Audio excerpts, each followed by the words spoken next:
श्रियकान्ताय कल्याणनिधये निधयेतिनाम् श्रीवेङ्कटनिवासाय श्रीनिवासाय मङ्गलम्।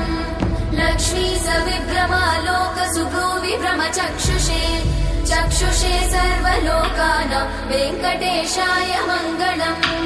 श्रीवेङ्कटाद्रिशृङ्गाग्रमङ्गलाभरणाङ्गये मङ्गलानां निवासाय श्रीनिवासाय मङ्गलम्। सर्वावयव सौन्दर्य सम्पदा सर्वचेतसां सदा सम्मोहनायास्तु वेङ्कटेशाय मङ्गलम्। नित्याय निरवध्याय सत्यानन्दचिदात्मने सर्वान्तरात्मने श्रीमद् वेङ्कटेशाय मङ्गलम्। स्वतः सर्वविदे सर्वशक्तये सर्वशेषिने सुलभाय सुशीलाय वेङ्कटेशाय मङ्गलम्।